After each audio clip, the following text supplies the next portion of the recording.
know where the treats at. Is this the passing of the torch, right? Is this what this signifies? It comes down to that front office and what they feel is most important. The champ is here. We've touched down from a higher plane. Why you made it here? We always look forward to that week because it was always intense. You know that we ain't coming back. We about to. The man, the myth, the legend, Dante Hall. My favorite player growing up was Dante Hall. I love you guys in the show, but Dante was my guy. Get to dashing because you done on the warfare.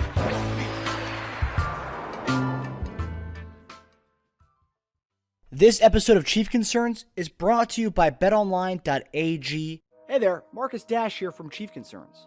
Just want to comment and say BetOnline is your #1 source for all your sports betting needs. Get the latest odds, lines, and matchup reports for football, baseball, boxing, golf, and much more. BetOnline continues to be the fastest and easiest way to place your wagers, including live betting and your favorite casino and card games available to play right from your phone. Head to the website or use your mobile device to sign up today and get in on the action. Remember to use promo code BELIEVE, BLEAV, for your 50% welcome bonus on your first deposit. Bet online, where the game starts. Hey guys, welcome to another episode of Chief Concerns. I'm Marcus Dash here with my brother Teja Dash. Obviously, JD was at the parade yesterday, and for some of those of you who are asking, he's fine. He's good. But yeah, JD will not be on this week for the episode. So obviously, we're coming to you on Thursday night at 7 p.m. as opposed to last night at 7 p.m. Going to kind of break down as to why we did that. So we postponed our episode a day because of the tragedies that occurred yesterday. We didn't think it was right to do a show yesterday or talk football yesterday. Yesterday was supposed to be a day to celebrate a day which began with so much excitement. It turned sad and chaotic. We're only going to really say a few words on this just because, I mean, it's still a really fresh thing, but we're just going to say a few things about this. And I'm just going to leave it at this. I'm not going to get into politics, none of that stuff. But as fans, we should be able to go to a parade to celebrate our team without fear of getting shot. Kids should be able to go see their favorite players and celebrate a Super Bowl win without fear of getting shot. It's as simple as that. No red, no blue party, none of that. It's just as simple as that. I hope things change in our country, but it's an endless cycle because every time there's a tragedy due to gun violence, it's met with outrage, and then it slowly goes away again until the next mass shooting. This simply just cannot go on. And yeah, that's pretty much all I wanted to say about that. I'm not going to go into anything else regarding that, but I do want to say this though. On behalf of everyone here at Chief Concerns, we want to send our love, prayers, and well wishes to all the families, people, and parade goers who were impacted by the tragedies that occurred yesterday. We love you guys. We are with you guys. Chiefs Kingdom is with you, and we are Kansas City strong. So that's all I wanted to say on that. Teja, is there anything you want to add to that? It was well said. I don't really need to say much other than, it doesn't have to be a political debate. It's actually, it sucks that it goes there all the time because there needs to be some sort of change. I'm not even going to start diving down the possibilities of what needs to be changed because it's not my job and it's not anyone else's that comes on here's job to figure that out. But I think collectively we're all tired of deaths, unnecessary deaths from violence and in this case, gun violence. So just tired of seeing people die. It's unnecessary and it shouldn't be happening. Life's short as it is, man. We don't need to, make it shorter through tragedies like this. Yeah, 100%. Life is very short and fragile, as we saw yesterday. Yeah, I had a few friends ask me if I was at the parade. I was like, no, I'm not. I'm not there. JD is there. And obviously, it was a pretty chaotic scene yesterday. We had a lot of our fans on Twitter, Chief Concerns fans. Some who actually, the one person who lost their life yesterday, that's a relative of some of our Chief Concerns fans on Twitter. So yeah, it's just very, very sad situation. Yeah. Like we said, our heart goes out to everybody who was impacted by the tragedy yesterday. 100%. So as tough as it is, we are going to transition into Chiefs offseason talk now.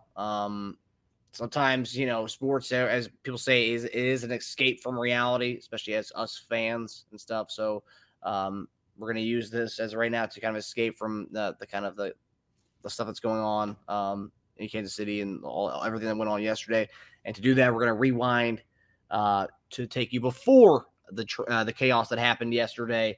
And we're going to go to the parade and go to one of the things that was talked about at the parade yesterday. It's our guy, Chris Jones. So obviously, Chris Jones was a huge topic last offseason, even went into the season, obviously, with him sitting watching our guys during the Detroit game, made kind of a big splash with that whole thing. Came back a couple days later, cost him a good amount of money, his agents did. But at the parade yesterday, he gave us some insight as to how he's feeling about coming back. I'm going to roll the tape right here. I got on this stage last year, and I was like, run it back. Run it back. Run it back. But you know what? It's a 3-P! I need 3 of those things, baby. We ain't done yet. We ain't done yet. Kansas City, we will be back here next year. And for those who want Chris Jones gone, I ain't going nowhere, baby. I will be here next year, and the year after. 3P, 3P, 3P, 3P. So obviously, he said it pretty much. He just agreed to a 3-year deal. Is what I'm getting from that whole thing.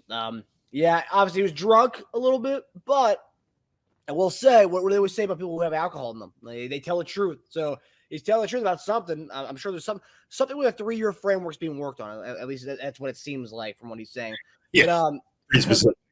Yeah, it's pretty specific. After hearing this, Teja, are you optimistic about him staying in KC, or is this just a case of him being in the moment and having a little bit of alcohol on him? The only thing more specific, if you start naming like guaranteed AAV money and being like, I'm going to stay for 25 per season, and he starts like naming all the contract terms. It's like, okay, so 3 exact years. Okay, we'll go from there. Which it's funny. That's kind of what I thought would happen. I thought it'd be like a 2 to 3 year deal type framework. So it's it's interesting that he said that. I'm not sure if it was just the alcohol talking, but what's the saying? Drunk words equal sober thoughts. Is that the I know he wants to keep winning. I know he wants to be here.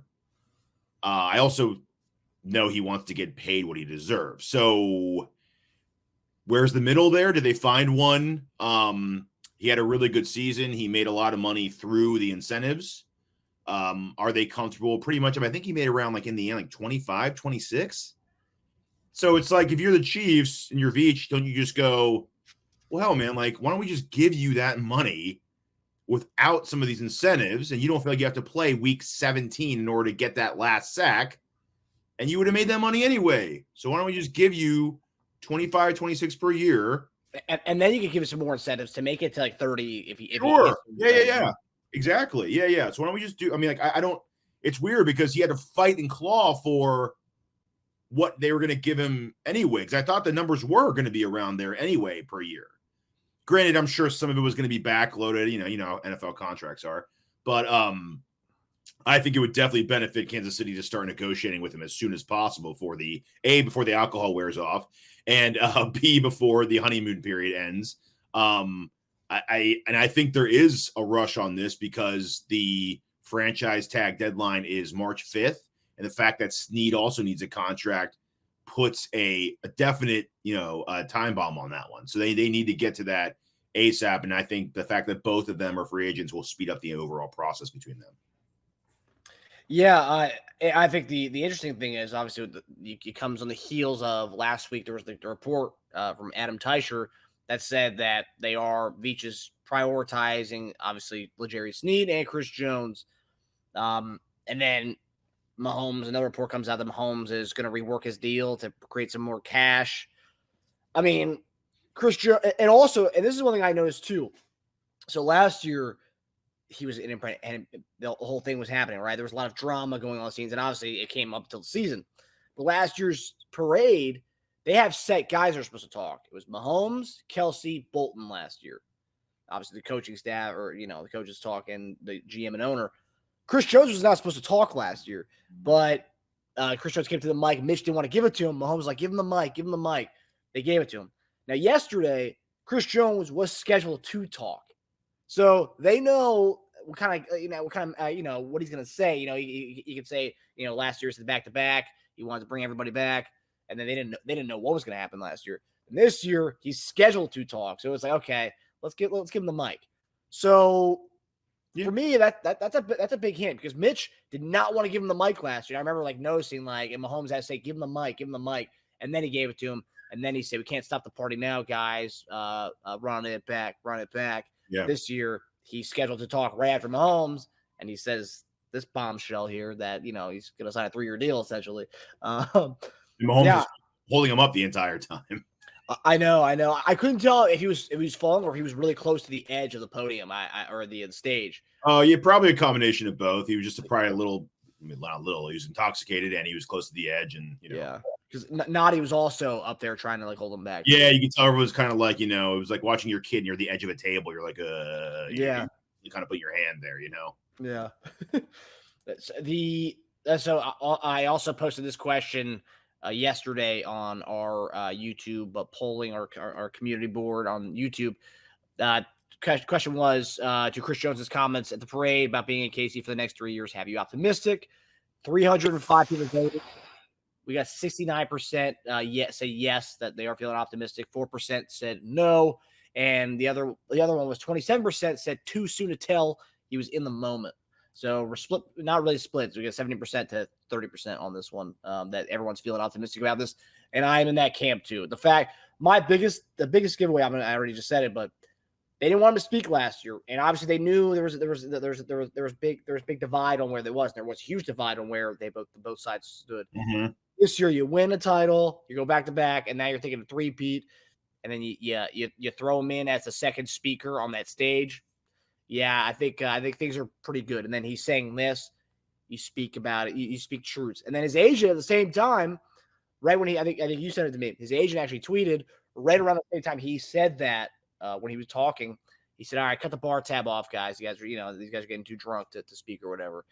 So it's like, I don't know. And then also a lot of people think that there might be a little friction between him and the agent based on the agent's kind of negotiation skills. It kind of cost him a good amount of money this past year. So I don't know. I don't know. There's probably so much back and forth that we don't even know of. I mean, it could be something as simple as his agent, Chris Jones is like, yo, man, what's the deal with this? I want to get this done.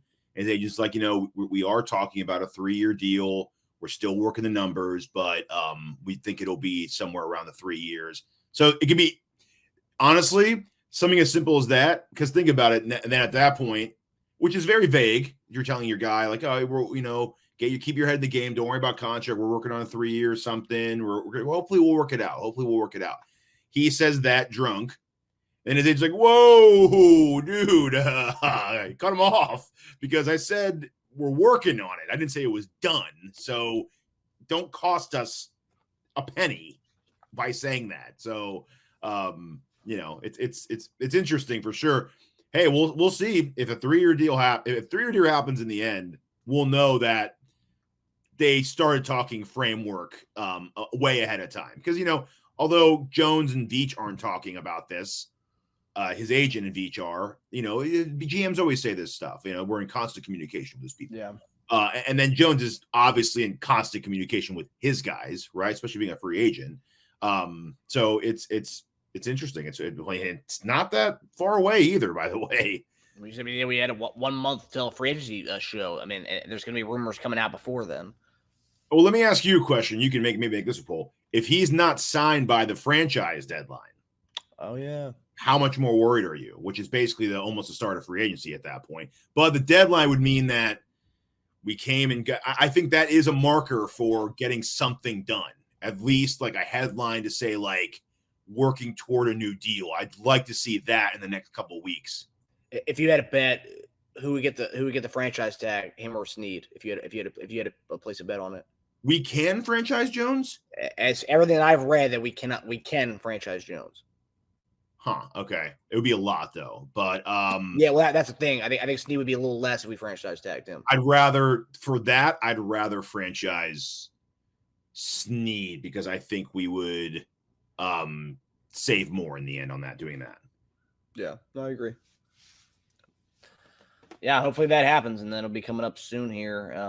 We're less than a month now till free agency. And do you know when the franchise tag deadline is? March 5th, I believe. March 5th. Wow. So we're man. Yeah, that's what I'm saying. We're 20 days away. Football season's over, but it's really not. It's only like a 2-week break, really. And that's the beauty of winning the Super Bowl. We shorten off season. We get right into it afterwards, man. We go right into that. I love all the Raiders and Broncos fans, and not Chargers fans so much because they have no money, but Raiders and Broncos fans. Yep, we're gonna get Chris Jones. You guys gonna let him walk? We're gonna take him or legendary Sneed. All right, you're not doing anything. All right, we're about to run a 3-peat, guys. It's gonna go from that to quickly. Oh yeah, great. Spend all your money. Have all your cap tied up to like 3 guys. Idiots. So we're gonna continue this 3-peat talk. So yesterday, that was also a big deal. Was the 3-peat talk, and that's been pretty much the talk since the Sunday's game.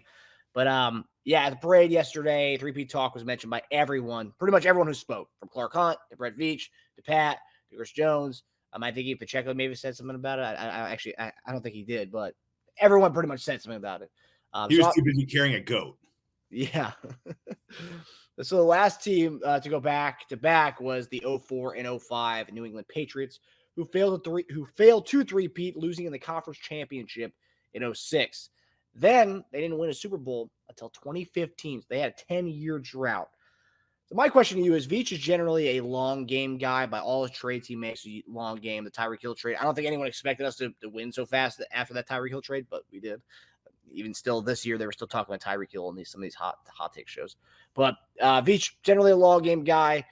Do you think the Chiefs are going to go all in this offseason to contend for this 3-peat?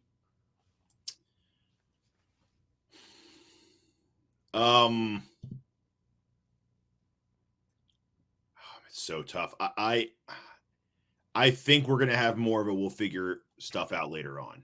I think, and he kind of said this in his speech. Well, he made the last year supposed to be the rebuilding year. And I think to a certain degree, it's true. Not supposed to be. It kind of was. We did retool. We won, which is abnormal for a retooling season. But we that is what it was. We did retool with a lot of cheap talent. We have a lot of cheap guys, a lot of positions. These are the years where you can splurge a bit. And since we know, with most guys, when you kick the can down, like Joe Thuney, for instance, you kick the can enough, you're going to get screwed eventually, because at some point his value will rise above what he's actually worth in the field, right? And he's a great player, and I think he'll age wonderfully, and he has aged great. But at some point, it's true, right? And for most people on the field, you can kind of guess the number of years that's going to be. I mean, they could surprise you for maybe 2 to 3 extra years and play deeper into their prime. Mahomes is different, right? Mahomes is most likely, and I don't want to jinx this, but we're looking at 10, 15 more years of like 10 to 12, 10 to 13, 10 to 14 more years of greatness. So kicking the can with him, it's like fake. And kudos to Veach for actually being responsible with that, because he could have just completely overdone it by now. But I think he knows to sustain year to year, you can't overdo that. And we haven't overdone it a lot, the restructuring and pushing the money back and moving the money around. But, in certain years, I think it warrants going a little further in that direction. And I think the circumstances between having 2 players that Sneed, you absolutely nailed. Jones has been a great player even before Veach, so it's inherited. But I think those are the 2 guys you kind of break some of your rules for, and you rely on your drafting, because Veach's drafts have been great, but the most important part of that is that he's been hitting in the 4 to 7 ranges. When you hit on those guys, it's so much more important than hitting on a first and second round player, right? Because first and second round players don't make peanuts. They're not top 5, top 10 highest paid players, but they make good money. So they are a registered number on your cap. 4th round, if you get starter value out of a 5th round player, a viable starter, he exceeds what he's worth by like 5, 6, 7 times over. So when you're good at hitting those kind of guys, it affords you the luxury, I think, to splurge and go nuts. And one huge advantage we have right now, and that Veach has when talking to our free agents and other free agents compared to other GMs, most other GMs will approach a player and say things like, come over here, help us compete for a championship, or let's build something here. Help us go to a Super Bowl. None of that applies with us. Now it's be a part of our third championship.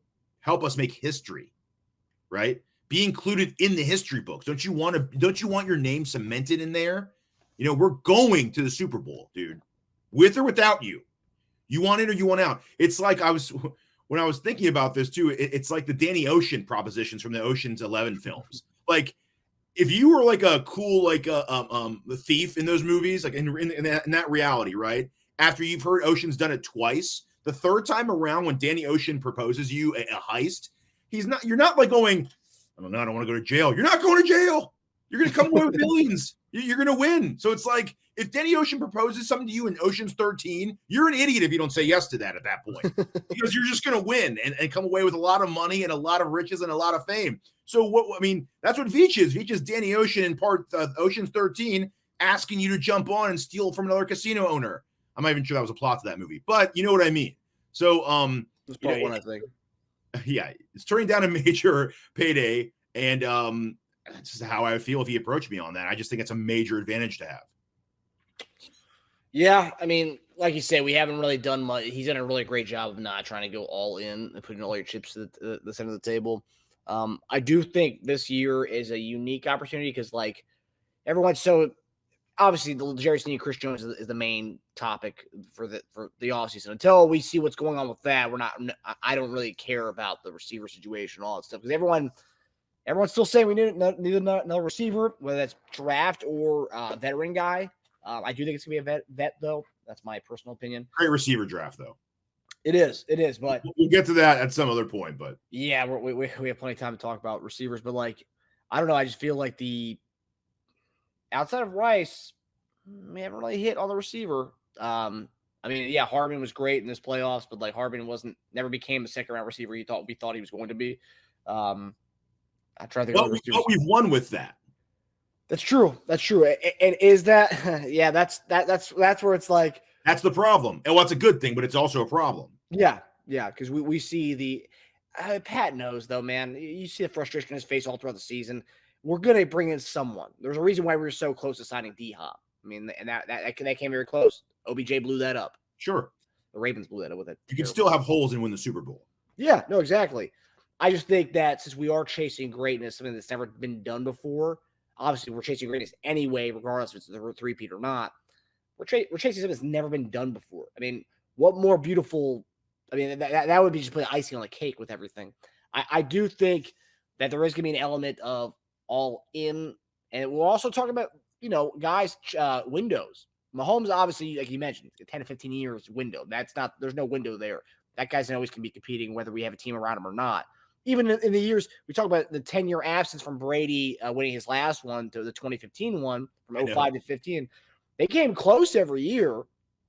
That's because Brady, even when the teams are bad, Brady was kind of wheeling them into the playoffs just because that's how good he was. They were always in the playoffs. That's how good the defense was. That's how good he was. That's going to be the same way with us. I don't think there ever is going to be a 10-year gap, knock on wood, of not winning a Super Bowl. I don't think there ever is going to be that. Just that Mahomes proved the last 2 years. That's not a thing. If there was going to be a gap, it would have been the last 2 years, and Mahomes has shown that's not a thing.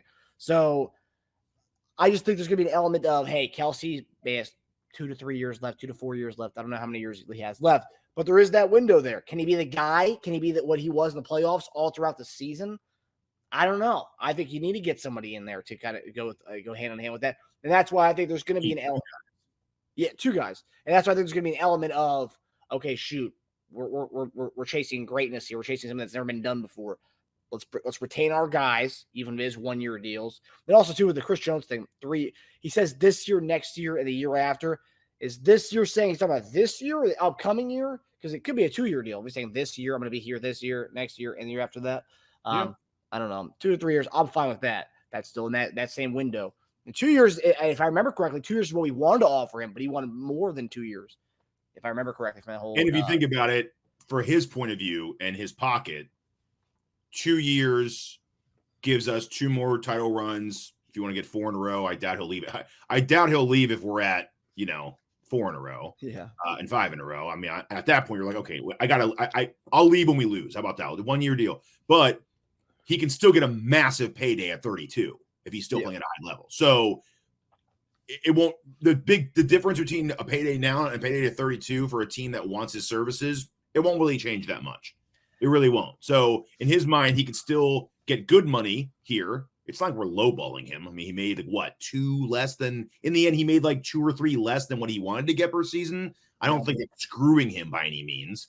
But if he could still play for that, if he's okay with playing for that guaranteed salary and then leaving at 32, 33, still getting massive payday, then I think that kind of, solves everything. And I do think the element of what we've been talking about for the last few years, that guys are going to want to come play with Pat. I think it's like, all right, if you're a veteran receiver and you've been chasing the money, you've been getting the back, great for you and your family, for future generations, it's awesome.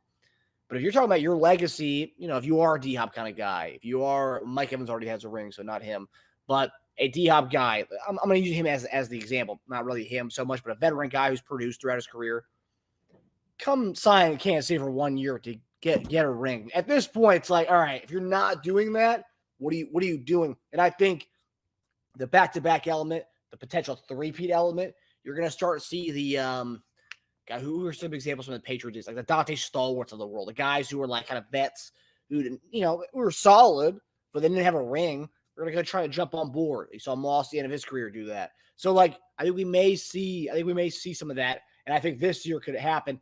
And I don't think we're going to pay up the nose for him, because we're going to have guys who want to be a part, not only getting a ring, but being on a team that does the three-peat, the first ever three-peat. I think that is going to be an element of that as well. And that's a need for us. So it's not like a D tackle, or what's a good example? It's not like a cornerback going, oh man, I really want to join Kansas City, but they have Sneed and McDuffie. Am I going to be a nickel back for them? I don't want to do that, dude. Yeah. You're not doing that with a receiver. You might walk in and be the number one. I mean, our most established receiver was a rookie. So in your mind, if you're a badass with a amazing veteran resume, you're like, dude, I walk into that place. You think D-Hop's worried about Rice being number one? No. D-Hop thinks he's the number one the second he walks in the door. Most of those big name receivers think that. So they're not worried about Rice. So they think A, three-peat, and maybe beyond. 2, I'm the number one receiver in the Pat Mahomes offense. So that's 2 major reasons too. Now, is it worth to take a little less because of that? I mean, I think so, but especially after a career of earnings, because a lot of people, it's funny, a lot of people say the opposite, right? You compete and then you try to chase money at some point once you won your ring. Well, what about the opposite, right? Do you chase when you're chasing money your whole career? At what point do you say, okay, well, I made it. Now it's time to get a ring to cross it off my list, right? Especially a third one in a row. It's like, I feel like it's the golden trophy. It's not just a trophy anymore. It's like, it's history now. That's why it'll be very interesting to see how badly people want to come to us this offseason of all off seasons, because we have the money for it. We'll see what happens with Jones and Sneed. We have the money for it. There's opportunity for a lot of positions. You'll compete and contribute to a historical run. Yeah. I just think finally, the element that we've been talking about for quite a while about, we're this great team. We have Patrick Mahomes. Everybody's going to want to play for him. I think now, at this point, the text they're resending players, hey, come get a ring. I think now it's like, okay, you didn't just get 2. You didn't just get 2, and 50 Super Bowl 54, and then the last year one. You got 3, and you got 2 that are back to back. I think now it's kind of cemented. Okay, this team is legitimate. They actually have something cooking on both sides of the ball. And now too, it's a both sides of the ball thing, because we've done it with the offense and we've done it with the defense. And now we're maybe one piece away on offense to say, oh man, they have a top 5 offense, a top 2 defense. It's not potential. No, it's not potential anymore. It's like It's happening. It's the reality. You want in or not? Yeah. We're going. We're driving there right now. I have an empty space in my car. Do you want to get in? I'm leaving right now. So it's almost kind of a reverse psychology thing. Like we don't need you that bad. But do you want to come? So like that's a negotiation tactic in itself. It's like not to go another movie route though, but like when a movie first gets made, they pitch it unless you have a great filmmaker behind it. But you pitch it, you have to sell people on the idea, right? And people are like, yeah, I can see how it does really well. When that movie makes $200 million in the box office, there's no more pitching for the sequel. They're asking you for the sequel, and then every actor wants to do that movie because they want to be a part of how good that movie is going to do. They want to be a part of that. They want a piece of the action. So it's not just money, especially for vets who already have money.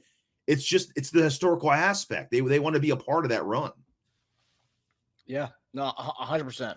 It's the FOMO factor. You're going to get a lot of FOMO this offseason. That's why I'm talking about veteran receivers who've had pretty good careers who want a ring, just to kind of put it on their because it could be the end, for some of these guys. Not that I think Hopkins or a guy like that or Evans is on their last legs at all, because they produced this year with quarterbacks who maybe people thought aren't, two quarterbacks who aren't on Mahomes' level, Baker and Will Levis. So yeah. We'll have more of these, obviously, but would you be okay with like OBJ for like $6 million?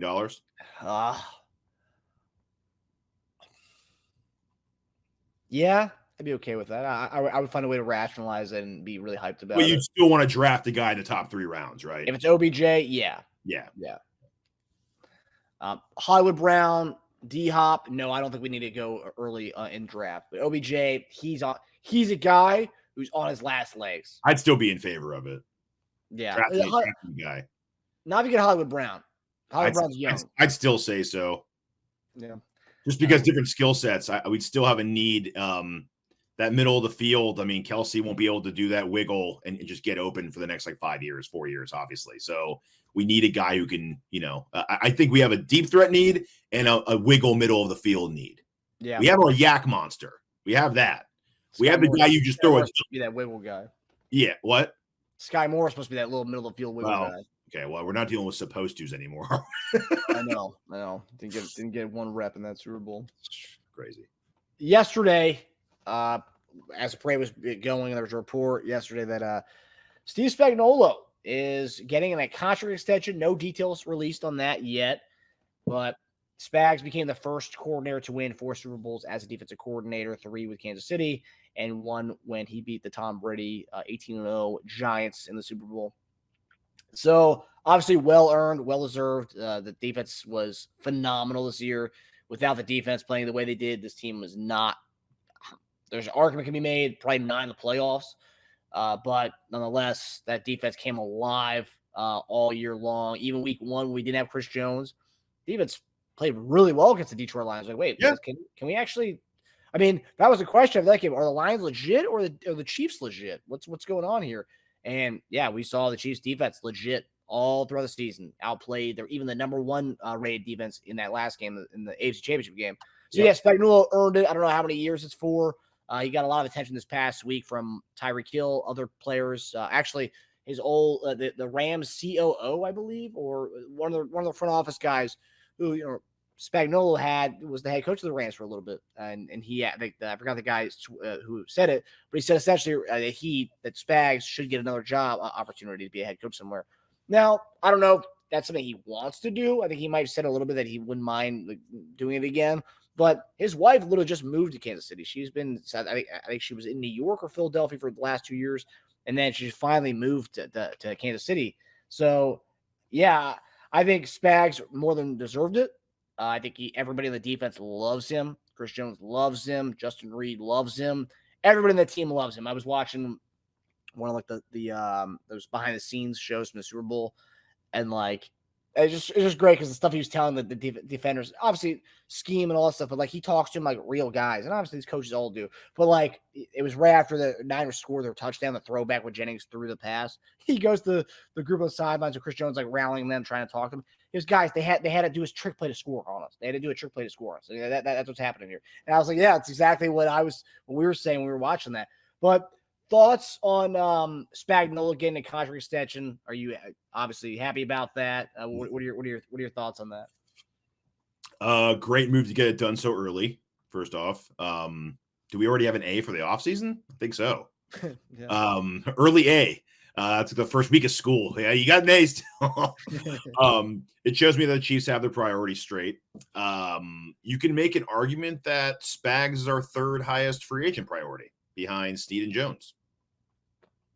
I mean, I'm a big fan of Trent, Cullen, and Edwards, but if you're talking about overall impact of the game itself, Spags is number 3 to me behind those guys.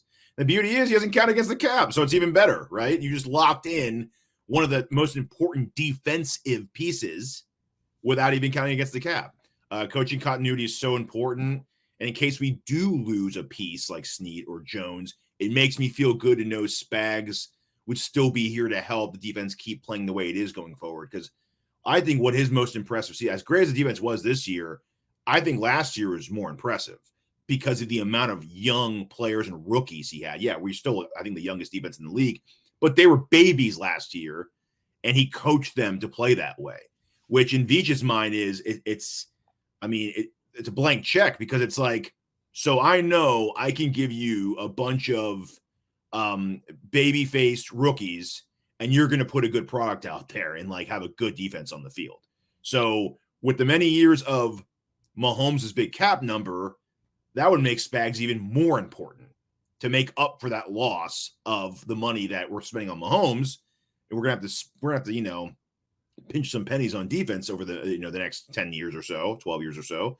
So as long as Spags can stay here making up for those losses, because if you were to tell me we lose Sneed or Jones and we lost Spags, I would be way more worried going to the offseason.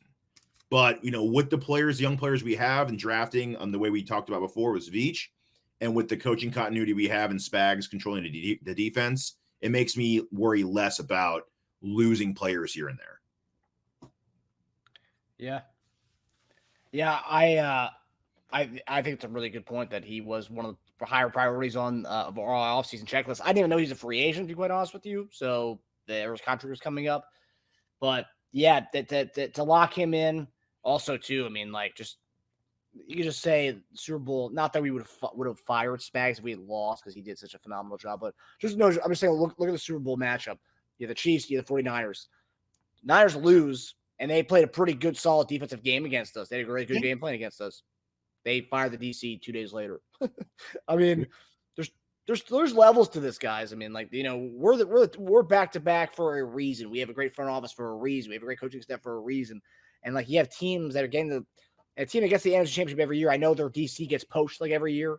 It was D'Amico Ryans, Salah every year, but then Wilkes, not bad defense. I mean, that was a pretty solid defense for them. They play a really good game in the Super Bowl. They win that Super Bowl. Wilkes is not getting fired 2 days afterwards. They lose that Super Bowl, obviously, and Wilkes gets fired. And meanwhile, us, on the other hand, we're giving Spags a contract extension. I don't know how much it was, but giving the bag to Spags, I'm all for it. I also want to ask a question, too. Is Spags the GOAT? Greatest defensive coordinator of all time. I mean, he's got the most rings. Yeah, I mean, yeah. Also, who did he beat with the Giants? Probably one of the best teams of all time. So if you win as many of you won with the Chiefs and 2 in a row, so that's historical, and 3 in a row will be historical, and you beat the best team of all time, and you beat the GOAT at the greatest stage possible, why would you not? I think that's actually one of the more slam dunk cases I've seen ever.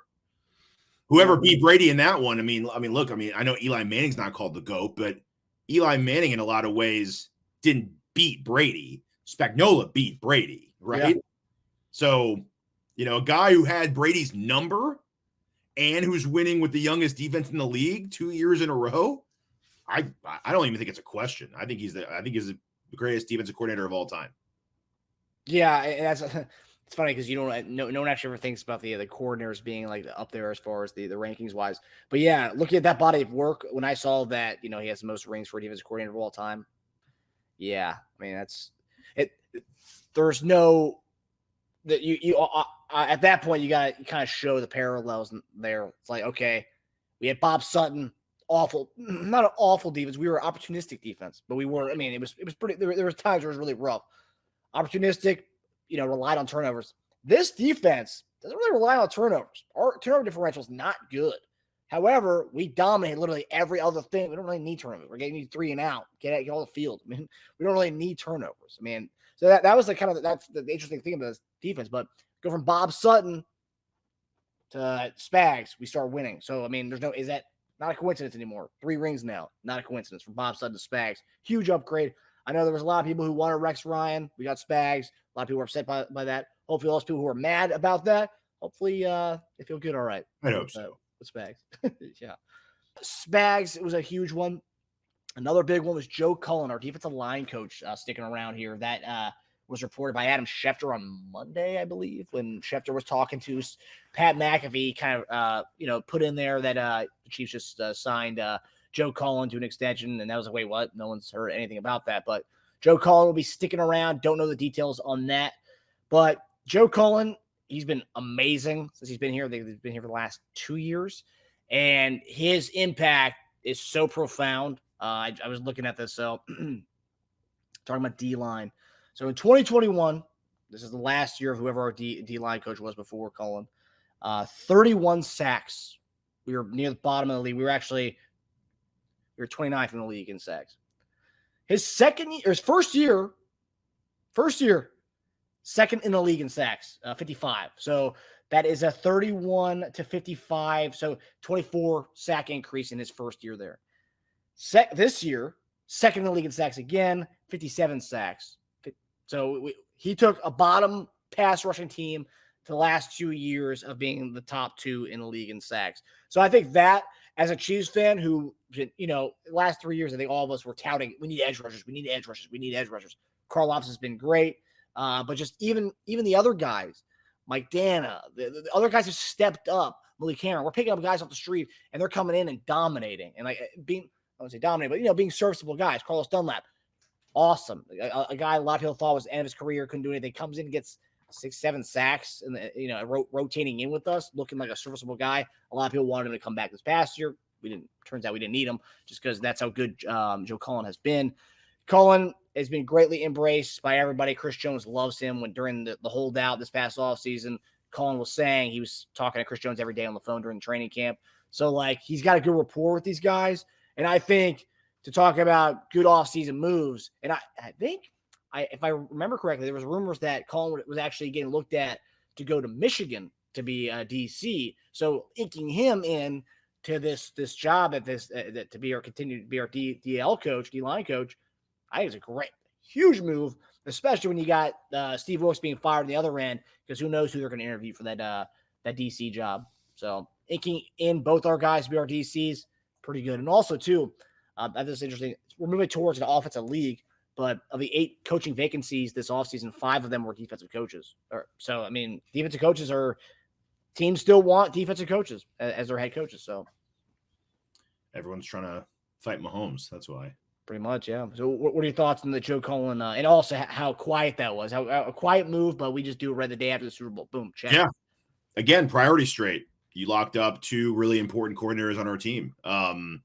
It goes back to what I said about continuity and coaching being overlooked, especially coaches outside the head coach, DC, OC. But you made a great example with the Niners.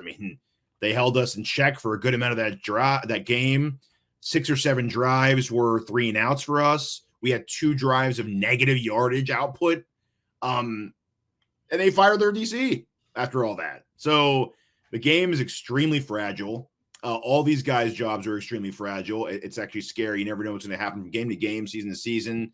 Cullen was being looked at by other franchises, obviously. So after the last 2 years of development for this defense, it says so much to both those guys. The DL was amazing this season, whether it was Chris Jones or grooming the next DT with him. That's going to be so important, right? Replacing Omenahu for a good chunk of next season is going to be important. Karlaftis taking the next step in his development, taking that extra step to be like the 13 to 15 sack guy, the dominant presence, right? FAU making strides toward becoming at least a viable key contributor for our team. If not like in a full-time starter, that would be the best case scenario, right? And it also shows you that if FAU can't get it done, then it's just because he just doesn't have it, because Cullen is going to get the best out of you. So it's not the beauty of having proven commodities like Cullen and Spags is that if a guy doesn't perform, there's no going, well, what about coaching? No. That rule that out right now, because if he can't do it here, he probably can't do it. Okay, so that's the beauty of you cross off all these obstacles and variables of why a guy doesn't perform on your team. If you can't do it here, good luck, right? Dunlap had 4 sacks with us in, last year. Didn't even get a job this season, which is crazy, right? So, 4 sacks is not a joke. Like, major, really good pass rushers have 4 sack seasons, right? They're not considered complete disappointments. Amazing move, man. And also, too, I just think about this. You talk about coaching continuity. It's 2 years in a row. Yeah, EB left last year, but for the most part, remember during the Patriots dynasty days, their coaching staff was getting poached left and right. Weiss was getting head coaching jobs. Cornell was getting head coaching jobs. Their assistants were getting head coaching jobs. Heck, even their special teams coach got a head coaching job. Yeah, it didn't last long in New York, or the second part of their dynasty. But, that's Joe Douglas was referring to. But, we're literally keeping our guys intact here. If I'm another team, I know everyone thinks, Andy Reid's the head of everything. Yeah, Andy Reid's a great coach, of course. But, the assistant coaches is huge here, guys. So the fact that our DL's not, or Cullen's not getting poached, Spags ain't getting coached, and I don't know. We're not part of these conversations, but I wonder how much of it is these guys saying nah, I'm good. I'm good where I'm at. I'm not gonna leave where I'm at to go. Because that's the thing too. These coaches don't want to move. If I go take a DC job somewhere elsewhere and a new staff, how many years are they gonna give us? 3? How many years are they going to give us here? We're pretty locked in here, guys. I just think the continuity, but also from the coaching perspective, from what I've heard from different coaches, they don't like moving and packing up and going all the places. So they have a pretty good job here. It's a pretty tenured job in Kansas City right now, as long as we keep winning. And even if we have some bumps in the road, I don't think. That's not going to happen, obviously. But I just don't see them giving the staff. Even if we have a year where we go, 9-8 or something, and we were a wild card team, we're not even making the playoffs. I think that was that's just an off year. It'll be fine. This staff ain't going anywhere. So if you do want to hurt the Chiefs, try to poach our guys to be your head coach or something. That's the only way that it can happen. I think. Our biggest loss is Tillis this season so far. Yeah. That's it, and a lot of people think that's going to hurt us too. Oh yeah, Veach lost his accountant guy in the okay, front office. Sure, but Tillis or Spags. Yeah, I know. Hey, we lost Tillis, but we've already extended our D line coach and our defensive coordinator. So obviously, the accountant side of things are still moving even when Tillis being gone. Yeah. Last topic here. This is a guy who is going to be a free agent. This guy who's been with us through all of our Super Bowls. Nick Allegretti, who started during the Super Bowl in place of Joe Thuney, played really well. I think it was a pretty eye-opening that Brian Baldinger, all these people said there was no difference when Allegretti came in the game during the Bills game when Thuney was out. No one saw that happening. No one saw that, because I think for the most part, a lot of people didn't even know that Thuney was out because they didn't even make a big deal of it during the game.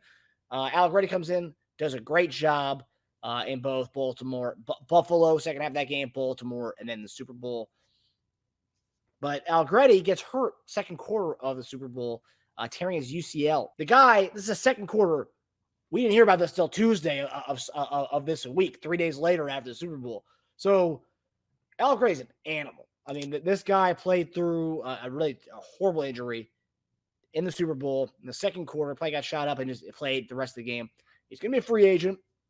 I think there was a chance of him getting paid pretty good money, kind of like a Wiley kind of contract to go be a guard somewhere. But he hurts his UCL, so obviously that's a recovery. That's gonna deterrent for some teams out there. I honestly wouldn't mind having Allegretti back. And if there are, and we talked about the other day on the show, if there are some salary cap games here, if we want to move off guys who don't want to restructure their contracts, Allegretti stepped in and showed he can be a guard for us, especially left guard. But obviously, Teja, when you heard the story about Allegretti playing through this torn UCL during the second quarter of this game, played all the way through, didn't hear about it till Tuesday. And obviously, what do you think about bringing that tough SOB and Nick Allegretti back? What a friggin' beast, dude. So he said he was hardly able to feel anything, probably because they shot it up. But he said, I was able to play, so I played. That's all it is. So, like, that's, that's great. That's like the motto for tough guards out there, like who are playing with injuries, right? That's what you do when it's all at stake, right? So he's been here for these championship runs. And someone I want around for a few more years. So unfortunately and fortunately for him, maybe because of this injury, we might get a little discount because maybe someone doesn't want to sign, a guard who just had a UCL tear, probably to get surgery. Maybe I'm not sure how that works. I'm not going to dive into that part of it. But he made 4 years. I think $2.6 million was his last contract. So, yeah, I think he's going to get a little raise from that. Not that I want to move on from Tooney, but we have done a couple restructure jobs with him. So I think he is due a lot of money soon. Is that an option for us to move on from him? If not this year, next year? Quite possibly. It's going to be a huge cap number.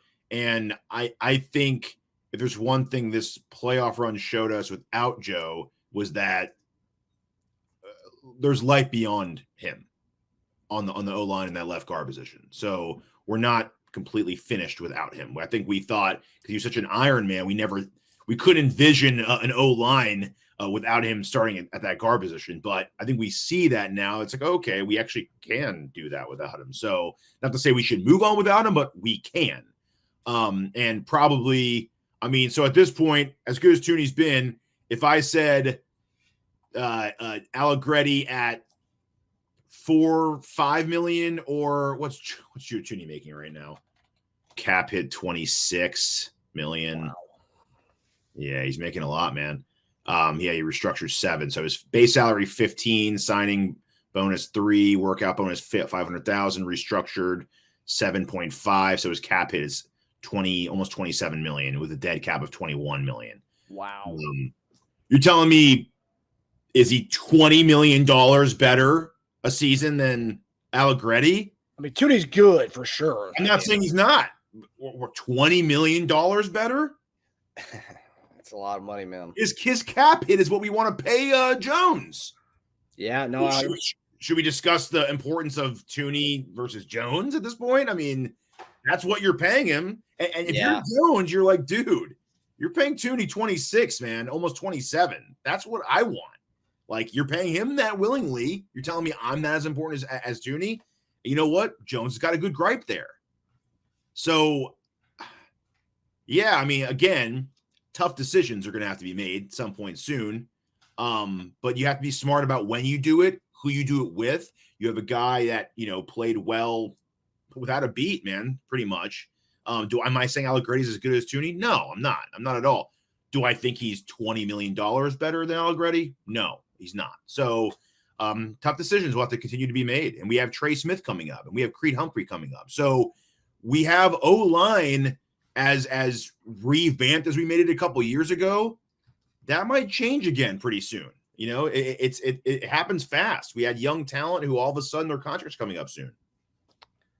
Yeah, so I misspoke. I said UCL is a shoulder injury. It's an elbow injury. Sorry. Yeah. It's the Tommy John. Yes. It's what Purdy had last year. Obviously, recoveries with that 4 months. I've seen 4 months. I've read different things. They said Purdy was going to miss the whole year with it. He came back and was fine by the time preseason came around. So that'll be interesting. It's for offensive linemen, and that's I don't know.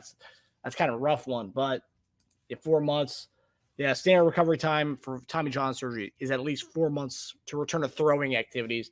It routinely takes professional athletes at least 9 months and often more than a year before they can return to sports. But we saw Purdy come back earlier, but quarterback is a little different. You have to throw with quarterbacks, so you'd think that would that was incredible. They came back that quickly. Yeah. That's a very interesting point as far as what Tooney makes and what potentially you could pay Allegretti.